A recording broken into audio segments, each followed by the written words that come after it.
Welcome to this week's ICG webinar, where you will join us for a conversation on how estate agents and letting agents can generate leads without relying on those nasty property portals.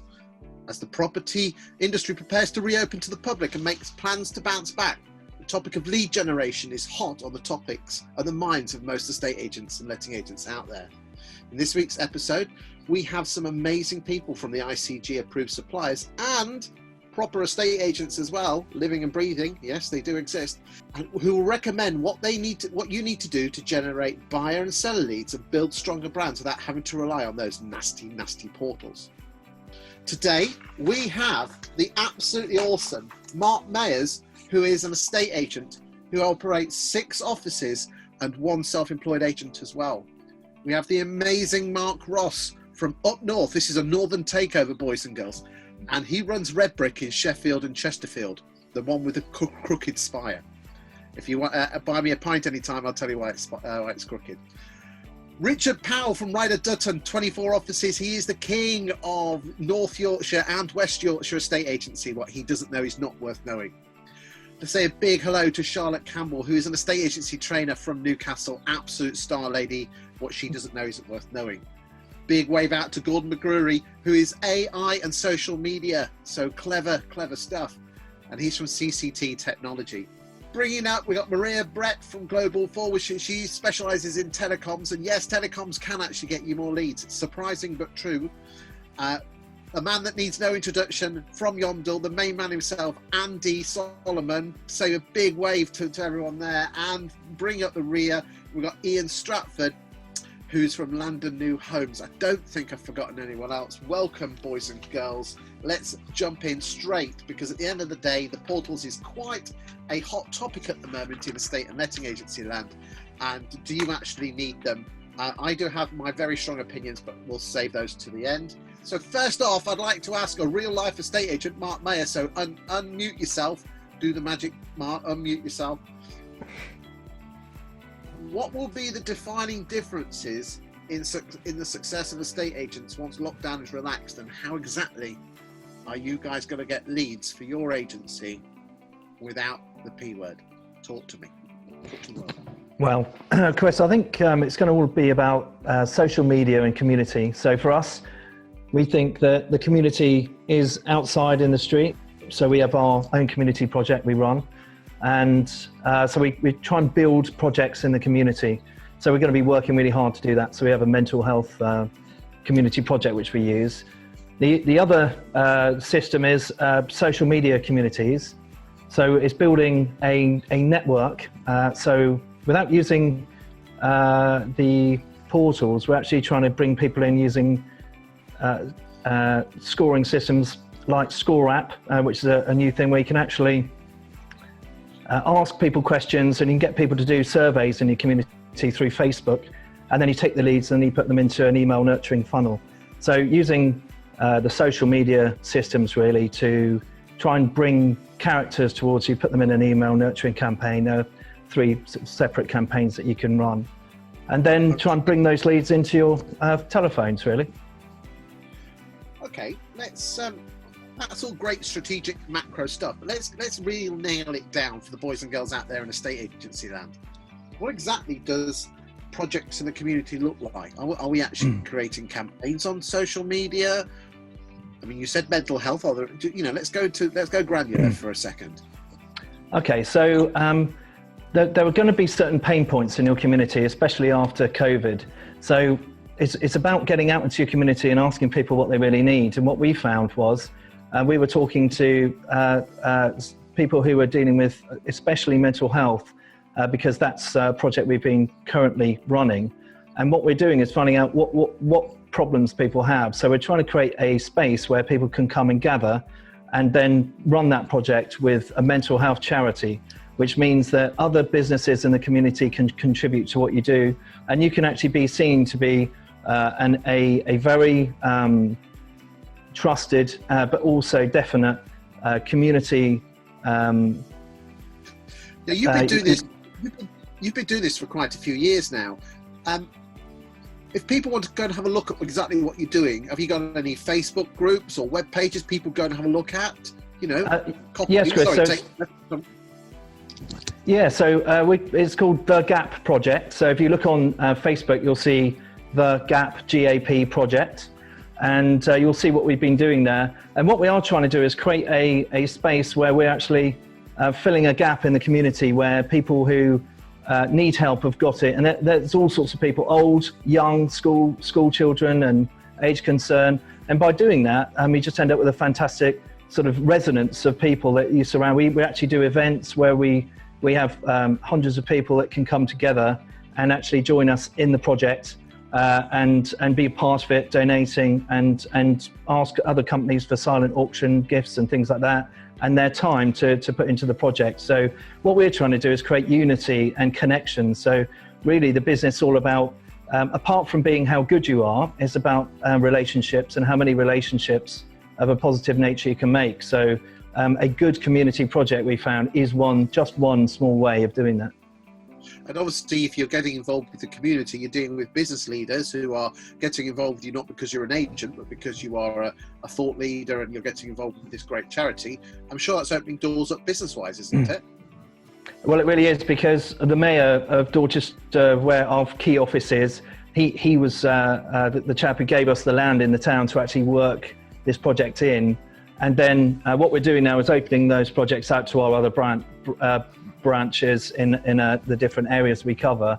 So what that really means is, what more importantly than other, it gives us a real meaning to get up in the morning, rather than just getting a property up on Rightmove and then somebody wants to buy it and then they buy it and then you've got to get another. It seems that there's more to what we do. There should be more to what we do than that. And so you not just get the meaning, the enjoyment, but you get the actual business that comes from that, the connections, and it's an easy way to make connections across your town in a legitimate and helpful way. But you know what estate agents are like? I mean, let's bring in a fellow agent here, Richard Powell. Unmute yourself. I'm giving you 10 seconds. Notice to unmute yourself. This doesn't happen quickly, does it? These community initiatives, do they, Richard? No, they don't happen quickly. And actually, for a business like ours that covers quite a lot of ground, it's 2 hours drive from one side of the business to another, and there are so many different communities within our area. Blackburn is a different town to Rochdale, is a different town to Oldham, and so forth. I think we probably found it a little bit harder to make a success of things like this. It's not easy when you've got big communities and you cover a lot of space. I mean, I think it's a good idea, and not that we don't try to do it. We do. We try to get involved in the local communities, but it is harder across a wider patch to do things consistently well enough to have an impact. We'll go back to Mark now, but isn't it interesting that this is a golden opportunity for small one-man band and one-woman band estate agents to be flight of foot? The problem with Richard is that he has, over 20 branches, and if he was really spot on, he'd be having 20 different campaigns in his 20 different offices. But you know damn well that your branches aren't going to do it. Your branch managers are too interested in getting the deals, and you haven't got the resources to have 20 marketing people do it. Back to Mark. What other tips? I mean, you talked about social media communities. Are they more on the lines of, living in a certain town community group or something else? So what we believe in is each of our agents should have their own estate agency persona, really. And that persona is building their own community. So a bit like Lisa Novak would do in Australia. So what we're trying to do is trying to build a community through that character. So they will jump onto groups, our local town groups and helpful groups around the town, but actually just put in help. So we're not asking them for evaluation. That's the key thing. We're just trying to think about what the pain point will be inside this group. And actually, you can actually ask polls, find out what the pain points are, and then try and deliver results. And then as you create a reputation, then you just get asked. You don't ever you try not to say what you do, really. You just get asked, your reputation grows. We've been on radio shows, and we've gone a lot of our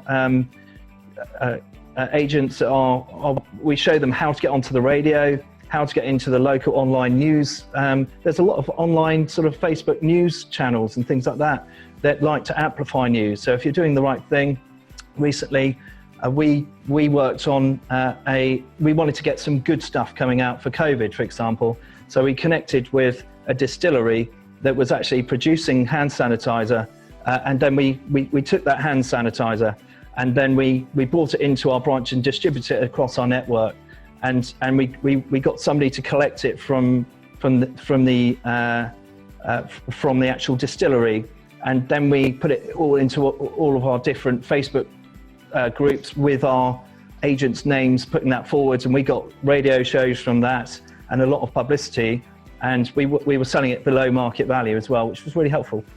I'm sure you picked up some gin at the same time. Let's go to Ben live in his loft studio to see if we've got any questions of Mark. Come in, Ben. We haven't got anything. I think just for the moment, someone's just said, Trevor Ames has just said, who does all this work in this project? How do you manage all that?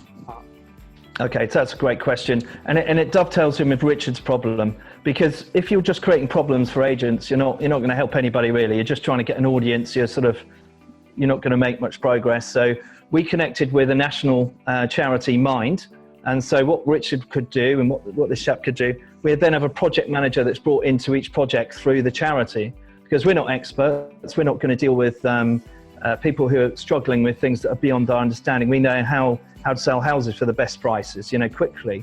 So we bring the experts in, we put them and join up with businesses outside agency. They're charities who would be more than happy to connect with you and then build projects in your town, national charities, which they can put a project manager into there. And then what we do is we actually fund the project manager from our profits, and then the more work the more money we can put in, the more work the project manager can do, and that works the same everywhere. So the charity's responsibility is to bring that orderliness into every project, so it always looks the same in every town. I think the magic thing is, boys and girls, is if you're expected to do this next week and get loads of listings in June and July, you're sadly mistaken. You've got to play the long game on this, but if you're giving this all that expectation of return, it always comes back to you eventually. Thank you very much, Mark. What I'd like to move across to is the king of new homes, Ian Stratford. Ian, how can new homes help get estate agents more leads? Talk to us. Yeah, I think for us, and particularly the argument around, is it all about the portals? It's, in our world, when we're working with any of our partner agents, actually it is about anything but the portals, because by and large, a lot of those agents, or a lot of those house builders, will have that covered. They'll be on the normal process. So it's about then making sure that the agent is demonstrating to that house builder exactly where they can get eyes on their product that they can't get by going direct, effectively. So where can you add value to me other than the portal? So, I think when an agent was to look at, clearly they'll have their current database, they'll have their past database as well. But then actually, even when it gets even more granular, when they look on a monthly basis, the amount of new people that they will come into contact, an agent will contact every single month, right? Be that via valuations, via viewings, via check-ins, via checkouts.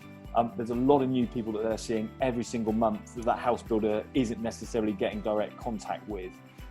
In addition to that, even then looking at their landlord databases and even their tenant databases. So by that I mean, not just that, yes, by the way, we manage 300 houses, therefore we have 300 investor buyers. Well, they might not all be looking to buy. So have we actually truly instigated and drilled down on our landlords to then demonstrate, okay, right landlord, if I could offer you a property that was at the right price and the right yield, would you be in the market to purchase right now? Okay, great. That's all really great data that we can then harness and then take to that house builder. Equally through the tenants as well. We might manage 300 houses, we might have 400 tenants. Well, they're not all looking to buy, but do we know that? Have we asked that? Are we intrinsically getting that data out? So we can then present that to a house builder to say, these are the outlets and the eyes that we can put your product in that you can't get by going direct. And Chris, I know obviously the king of Facebook videos, so even through an agent's own social media reach, where are they getting that growth? Where can they be putting that product that they may not be getting directly? Ian, why do you think estate agents are so afraid of land and new homes? It's a good question. It's one we get asked a lot. I think there's There's a little bit of, no, there's a little bit of unknown about it. I think some people think that it is a bit of a dark art, whereas it's about truly understanding everybody's current needs and wants and desires in that market. So not just a house builder needs to sell houses, clearly, and in whatever market we come back into, one thing is for sure, the one market that is going to be moving and moving very, very quickly is new builds. These guys, as I say, everybody that I speak to, we think the market's going to be really good and positive, a lot of pent-up demand. But regardless of what happens, those house builders are going to need to sell that stock. So rather than us just purely go, hi, Mr. House Builder, I'm an estate agent. By the way, we're really good. And I don't know if you've seen some of the awards we've won. We're really special. We can sell houses. Great. Well, so it's about making sure there's a real, and I mean real, differentiator. And a lot of that does drive back to, as I said earlier, about making sure you can clearly demonstrate where I can get your product where you, Mr. House Builder or Mrs. House Builder, cannot get. And so I think a lot of people just misunderstand that. Let's bring in Supermark from Chesterfield and Sheffield. So unmute yourself, Mark. What do you want to add to this? I think what you said earlier, why are so many estate agents afraid to work with new homes clients? I think we work with a lot of our new homes clients very differently. Some we provide full service offering, and others we just act as a marketing partner for them and lead generation. I think you've really got to engage with the developers to understand what they want, because often it's what they're frightened of is paying full fees on every single property, when actually they employ sales teams and customer service operatives to actually facilitate that already. And so with some of ours, we actually act as their marketing, social media and portal partner in essence for them, and give them advice. And actually we work with them almost on a subscription basis rather than a performance basis on per unit sales. So I think if agents are prepared to work with developers in different ways, they might find different results as well.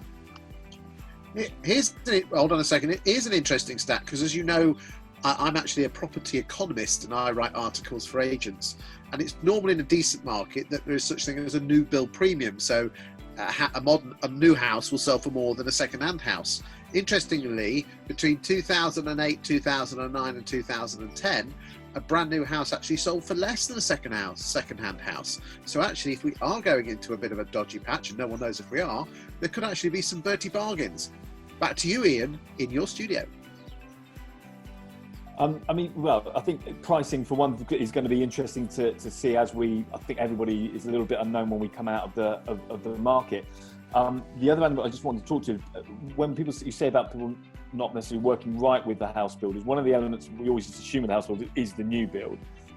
This is where, again, fundamentally people get it wrong. The big element they also need to be working with the house build on is understanding where their land is as well. It's all about helping them deliver and deliver land, because if we've got that, then we're working with to be able to provide and indeed take. Whereas a lot of agents, where they get it wrong, it's purely on the take. I want to sell your new build, give them. And that's all very well. But if you're on the other hand of that, the house builder's going, well, great. My core component to make sure I build these is land. What are you giving me? And so if it isn't a mutual relationship in terms of you being able to help them with land, then winning that new build back, that's when it often will also fall down. Yeah, but most estate agents, long-term thinking is their pipeline. They can't think long-term. Anyone else got something to say about how estate agents think short-term versus long-term? Put your hand up if you've got something to say.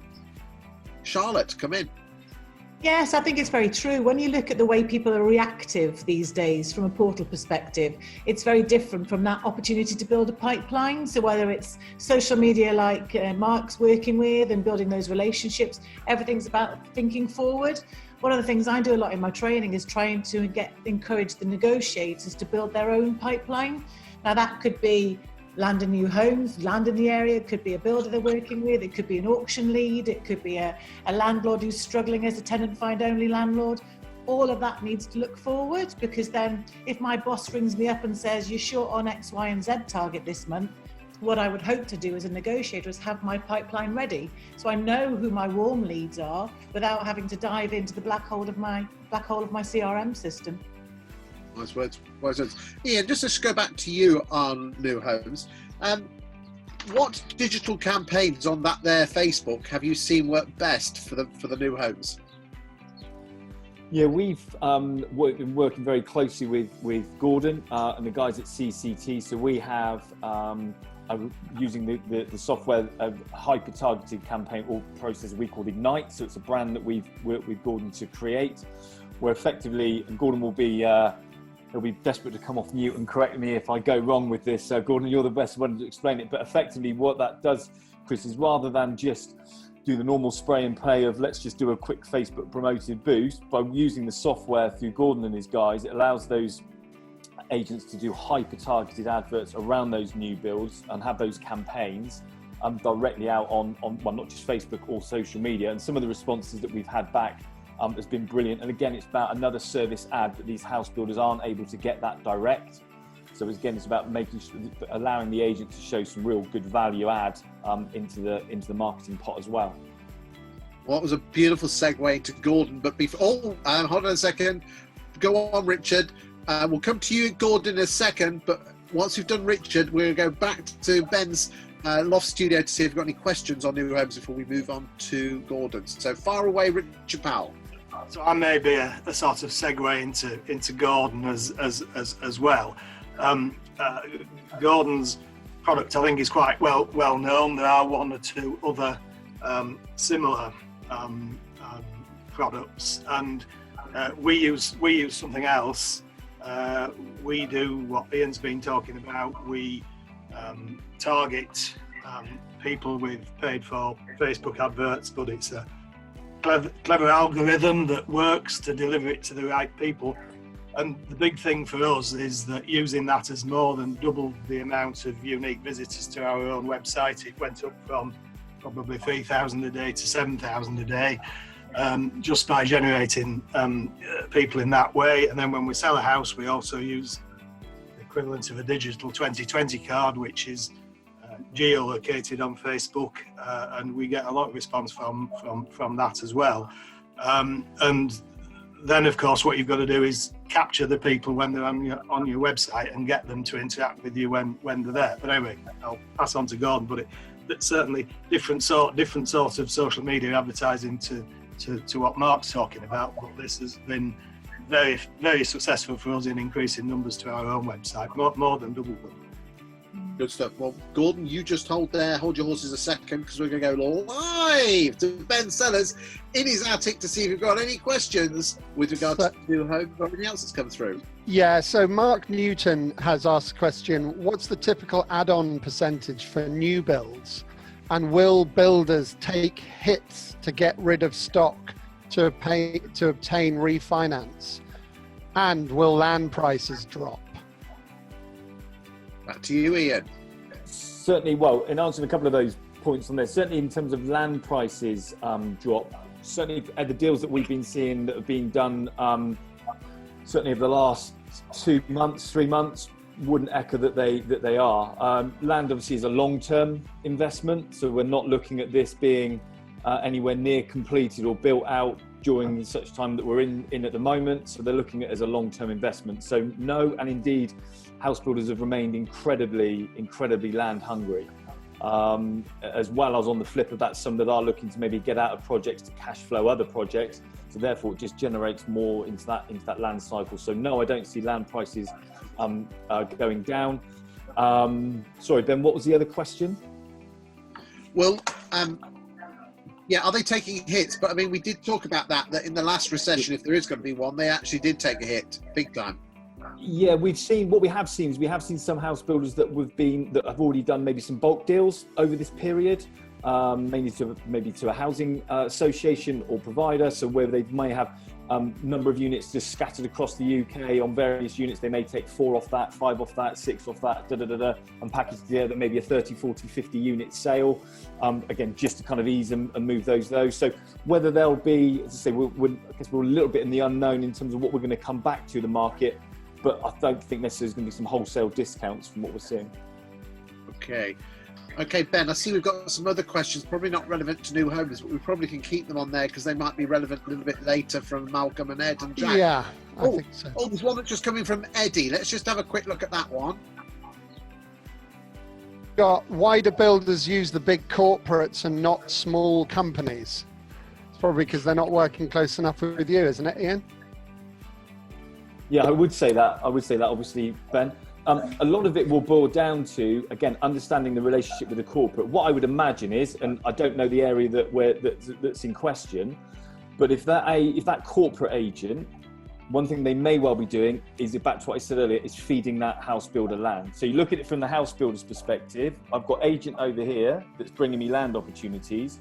Why on earth would I not be feeding them new build back? Because that's a reciprocal relationship. So if that agent that's asked the question is, again, purely just knocking on the door saying, give me new builds to sell, give me your houses to sell, give me your houses to sell, I'm the house builder, I'm not cutting off this land supply. So what they need to be doing is making sure that that they are now understanding what their land requirements are, how they can be working for them on land, but then B, making sure that they're absolutely, their whole marketing campaigns and strategies that can support that house builder in terms of going forward is then better than what the corporates will be offering. That is when they'll have a service and offering that will match anything else that's out there. Okay, we're going to go to Gordon in literally 30 seconds. I don't know if Mark Ross or Richard Powell have any insight on how to play the long game, because it's those that play the long game win in life. Anyone got anything to say before we move on? Go for it, Mark. Yeah, I'm happy to, and I think I echoed what Marmai was saying earlier. I think we started our agency 7 years ago, but have always tried to look at the long game and held events and done things in the community. We have the Red Brick Chesterfield Half Marathon, for example, which is a huge engagement event, and we've actually just started our own foundation to actually help lots of local charities that we actually completed on during the lockdown period, which is really exciting. But I think so many estate agents always look for the instant wins rather than looking 3, 6, 9, 12 months ahead. And I think the ones that do that, I'm pretty convinced will come out of this significantly better than the ones that are short-termism. Let's go to Richard Powell, and then Gordon, you're up next. I think in terms of playing the long game, I always say to my negotiators that all they need to do is just talk to people. Just talk to people all day, every day. Doesn't really always matter what it's about. Talk to them, have nice conversations. And if you do that over a period of many years, you'll get a good reputation and people will come to you. It's hard work, but you've just got to talk to people. Especially with the millennials, nothing wrong with millennials, but everything's more instantaneous in this world.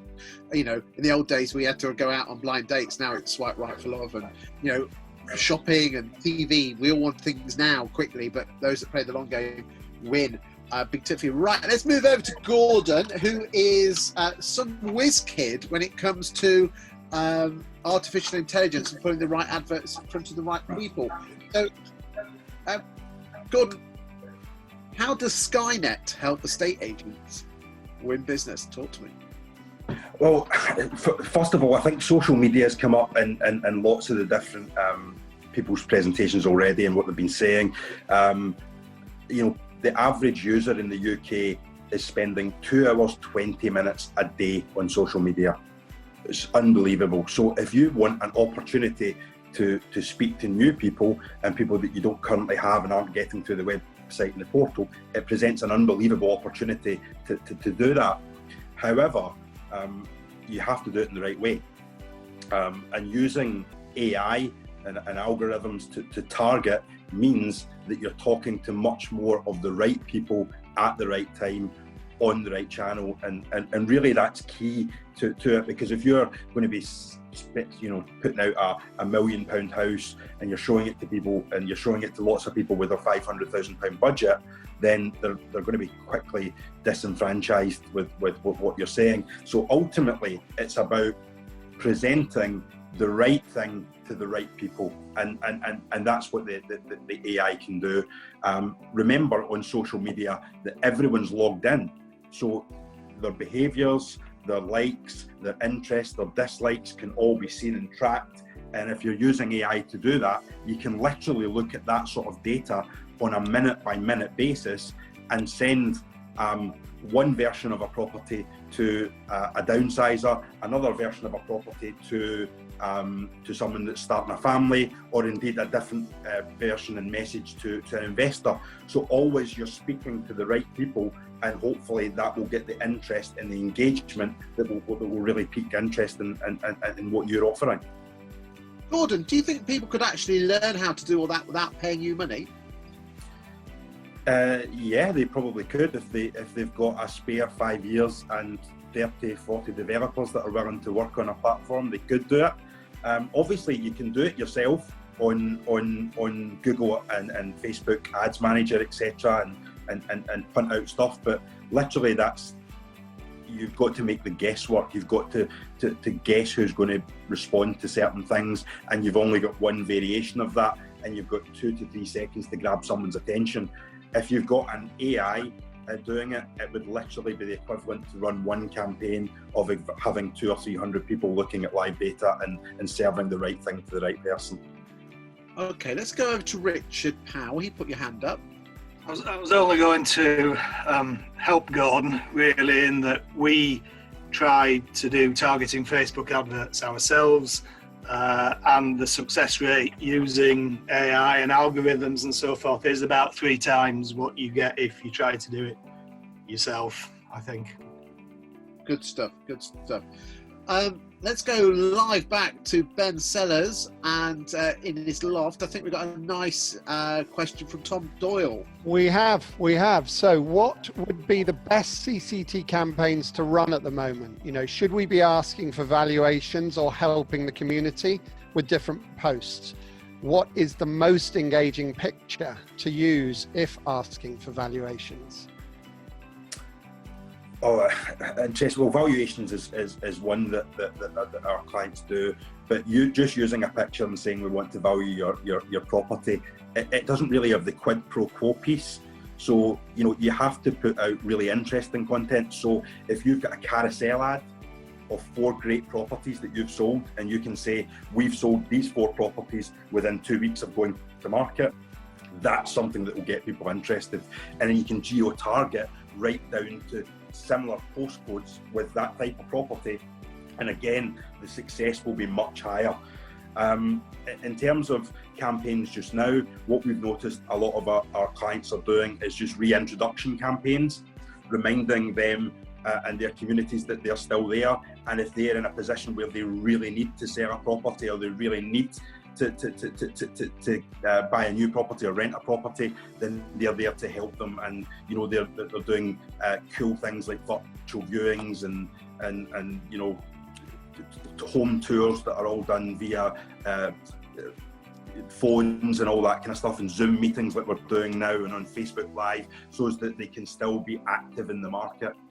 Okay, Ben, we've got a couple of questions from Nat and Shafiq. Probably ask those. Yes. So Nat Daniels is saying social is great, but generates leads that are top of funnel, i.e. cold, lukewarm at best. So they need to be nurtured. What's the view from the panel as the best way to bring these leads to instruction? Great segue in there to Andy Solomon. Yeah, thanks for the question, Nat. And it's true. I'm going to be talking a bit more in detail about this later on, but essentially, top of the funnel, that initial engagement, getting people into your world, gives you the opportunity then to start building relationships. And the nurture is all about helping to understand the needs of the customer, making sure that you are positioning yourselves to think like the customer, and then delivering what they need in the way that they need it at the time that they need it. So a gradual process. It's not about going straight in for the jugular and it's a one-off opportunity to get one deal. It's not. It's a long game. You gain one new customer who have no real awareness of your brand or your business in the past. You're also bringing with them their family, their friends, their network, and everyone else that they share their great experiences with via social media, and it starts becoming a self-fulfilling loop. So I'll stop there, but it's all about the human experience, thinking like the customer and understanding the customer's needs. Okay, back to Ben. Yeah, no, I was just going to say, you know, just to give a heads up to a couple of other ICG members, there's companies like Sprift, for example, and Dataloft, who have got some really awesome content that adds value, that actually demonstrates that they know their market, they know their prices. So to actually pop those into some social campaigns and even into, you know, paid campaigns can really generate some great leads, you know, beyond anything that any portals are doing. So just worth looking at those. it amazes me that we are the gatekeepers to the second most interesting subject in the world to the British, which is the property market. And if you want people to be attracted to you, surely you talk about stuff that people are attracted to. Yet all we do is talk about ourselves and our firm and our market share and how brilliant we are. You're absolutely right. I am huge fans of Dataloft and what they do. They talk about the local property market. They put it in great bite-sized pieces you can chuck out to people and you attract people to it. Let's be frank, that's what Savills have been doing for the last 30 years, and we all know where Savills are in the pecking order. Okay, I'll just ask this one of Gordon. This is from Shafiq. Does your AI target sales or sales and lettings?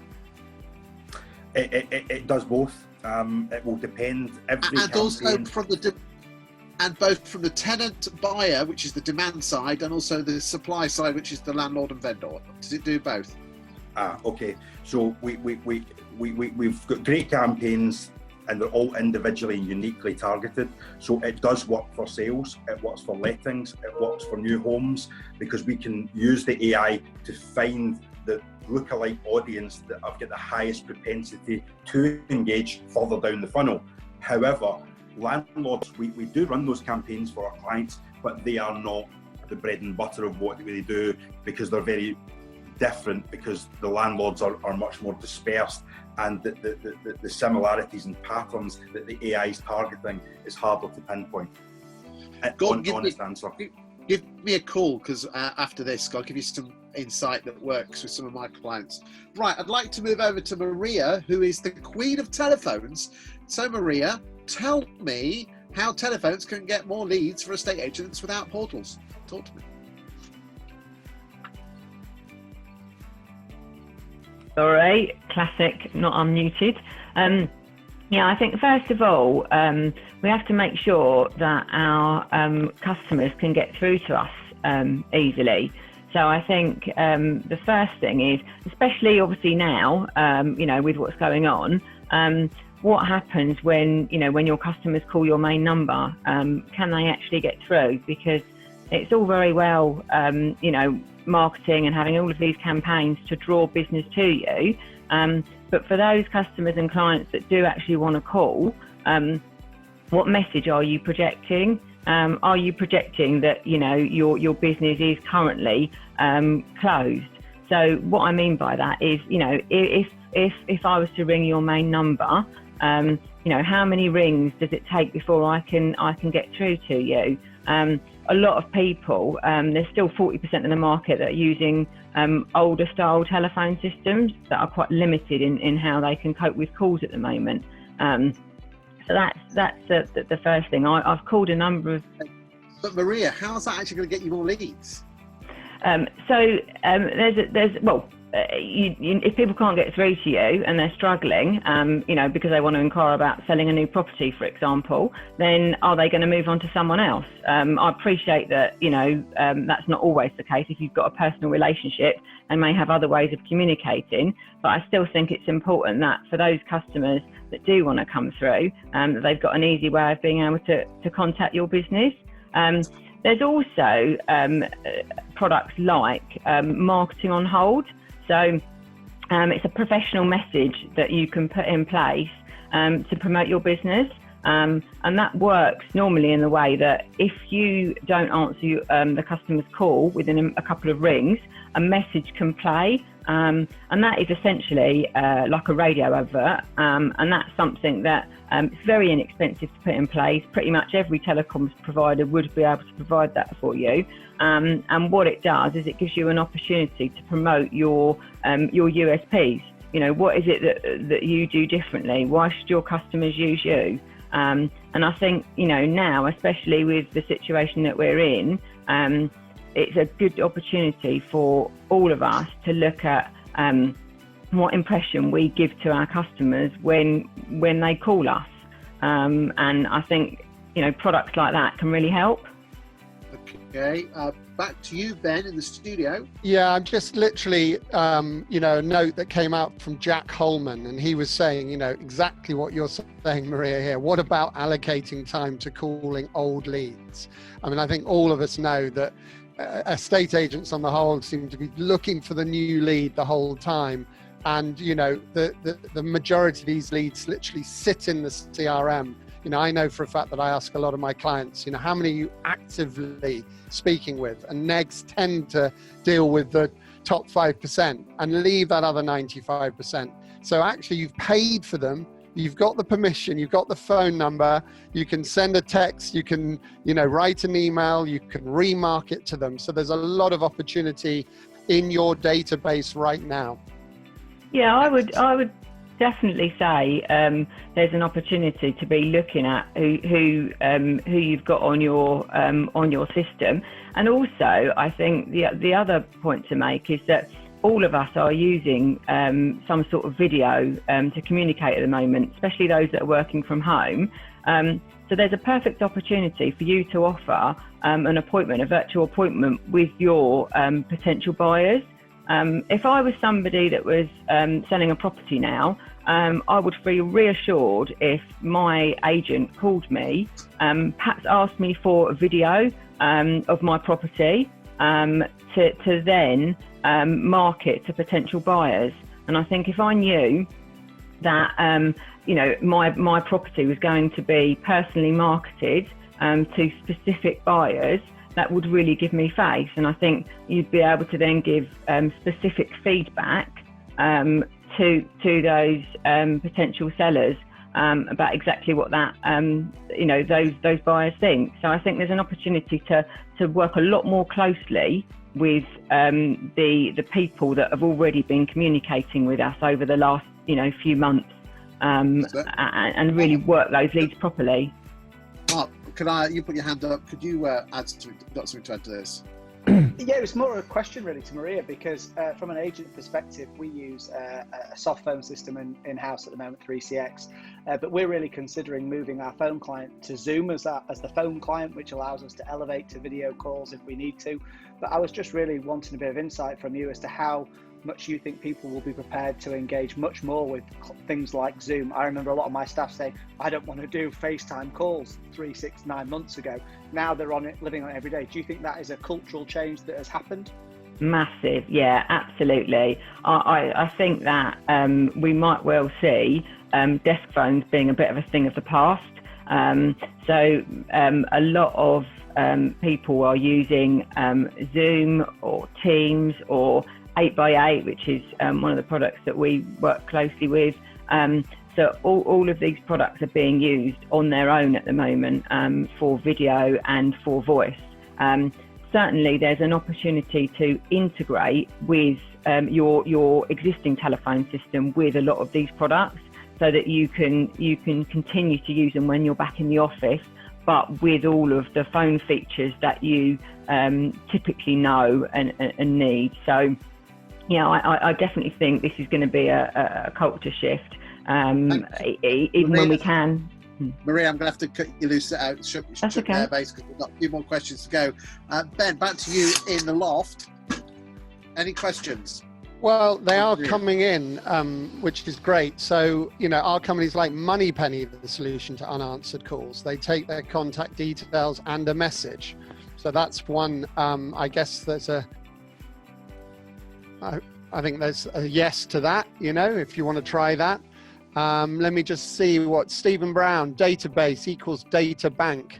Look at your old offers, speak to previous buyers and withdrawals. People are now ready to move after. Look at Yomdale activity. Andy? Actually, that's quite nice. Let's segue nicely into Andy. How is it possible to capture more leads from your own efforts? What can be done to maximize opportunities to generate quality leads that may otherwise be missing? Make it short and sweet, baby. Okay, so thanks for the neat little segue there, and yeah, we've been talking an awful lot about the about the building of community engagement and all the top of the funnel stuff, as Nat Daniels mentioned in his question. And of course, people are coming in, and if you get them into your world, then it's your opportunity is to convert them. But for the purpose of today, I just want to give you a little peek on what we've been seeing at Yomdale. And for those of you that don't know, we're managing live chat services across numerous estate agent websites in the UK. But we're seeing the beginning of what we believe to be a fundamental shift in consumer behaviour in terms of how they actually want to communicate with people. So I'm going to just share my screen very, very briefly and minimise that to get that out of the way. This graph, which you can see in front of you, indicates some really website engagement. So we've been looking at website traffic versus live chat engagement. And firstly, I'm just going to show this one actually. Live chat engagement has remained remarkably constant since the beginning of January 2019. So over the last year, this blue line is a logarithmic scale, but it represents a consistent level of engagement. We come into the lockdown period and the level of live chat engagement has gone through the roof. At the same time, the number of leads that we've generated have also gone through the roof. So we've been engaging with 2 to 3 times more people via live chat than we have been over the previous, 5 years since the company started. And what's also really interesting is that this red line here represents website visitors. This data actually is a very robust set of data. It covers 28 million website visits going back to January 2019. So we believe it is fairly robust. And what we see here, this widening jaw, is the plunging website traffic. This is the seasonal dip and the election dip before Christmas here. So look at the red line. We come up to the lockdown and it just falls off a cliff. And we've seen, and I think I was talking to Ben at Starbury before this call, we've seen between a 35 to 50% fall in website visits. But interestingly, the people that are coming through are still incredibly motivated.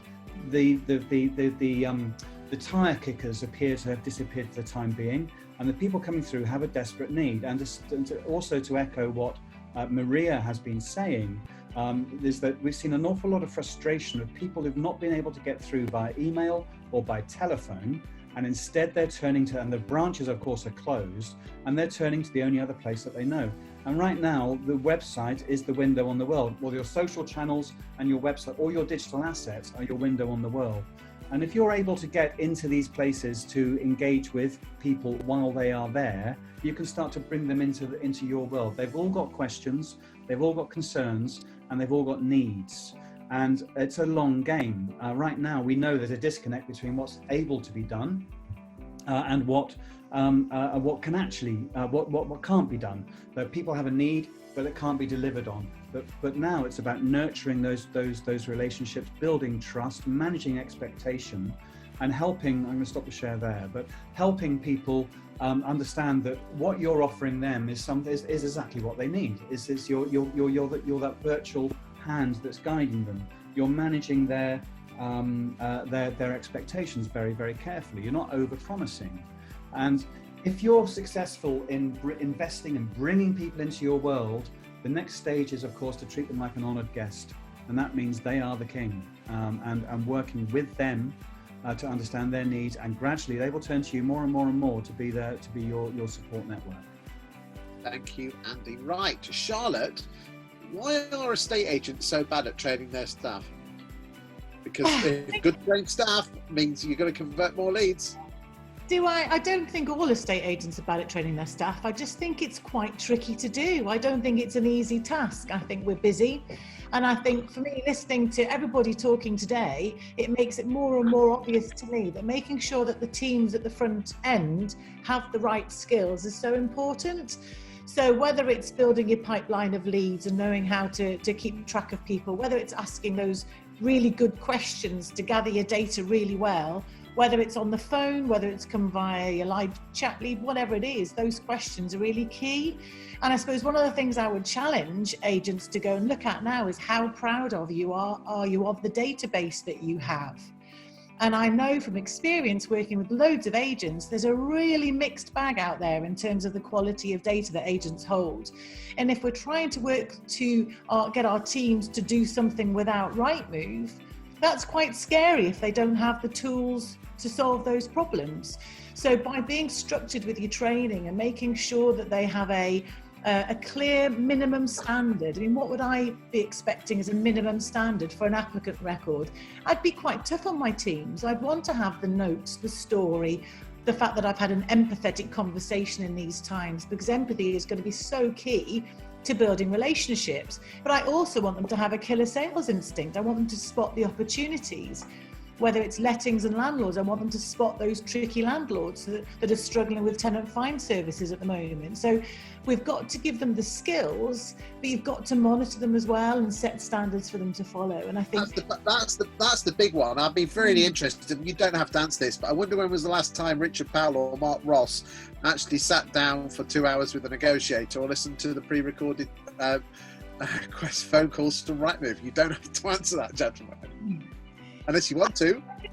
I think they do. I think people all the time, Chris. All the time. Good. You know, I'm only pulling your leg, Richard, but you'll be amazed the amount of bosses that don't. Go for it, Charlotte. But I don't. I think it's more than that as well. I think everybody learns in a different way. So it's all good. It's good listening to calls. But if that's just dealt with that call wasn't very good, that's not enough for the negotiator. You need to give them the skills to make those calls work. And it takes 40 times of doing something for it to be a habit. So if you want to use new questions, you've got to monitor people doing it regularly for it to become automatic pilot. I mean, I've been in the business since 1994. It's all automatic pilot now. So, you know, you have to train people to get to that point. Okay, good stuff. Right, we've got 8 or 9 minutes. Really quick fire questions here. First one is from Mark Newton. I want more landlords leads. So what can I do to get their attention? I've written to builders and accountants and lawyers in the local area, but nothing. What do I need to do? Andy, nice and sharp. One sentence, go. We're seeing, well, last week has dipped off a little bit, but we've seen steep increases in the number of landlords, especially small landlords with just 1 or 2 properties coming onto estate agent websites. We're catching them either through landlord information pages or sales listings pages, interestingly, but they're there. We're finding them. Good stuff. Anyone else got anything to say on that? Mark Ross. I think the key thing is talk their language. I think talk to them about assets, talk about return on investments. I think they don't necessarily understand it, and spell it out and show the return on investment. Most people don't understand the yield, but they understand the return on investment. I think you've got to change the language. Okay, Charlotte? Yeah, and it's all about your database. How many tenant find landlords have you got, and what questions are you asking them? I'm a landlord and I'm finding it quite tricky at the moment, and I know what I'm doing it. So how well are we getting to know those landlords to understand whether they are okay as a landlord at the moment? Gold in your database, as Stephen Brown said. There you go. Ian Stratford? Just on that point, the ability to actually ask the question of the landlord is, are they actually out there looking at the moment? We did some exercises recently with some agents, and they actually found out that landlords were out buying properties elsewhere. The agent that was currently managing the stock had no idea they were in the market for more. So opportunities to miss, or rather new landlords increase portfolio. Okay, Charlotte, and make it quick because we've got a few questions. Great question. Ask everybody, how many properties do you own? Okay, this will screw your head up because this is my job. This is how I actually get paid. You stand outside another agent's house and tell people it's the best buy-to-let deal and put it on video. It'll screw your head up, but it actually works. Any of the agents on here actually had the balls to leave Rightmove or Zoopla yet? No. So here's a question: what's holding agents back? Go, Mark. One-liners, please.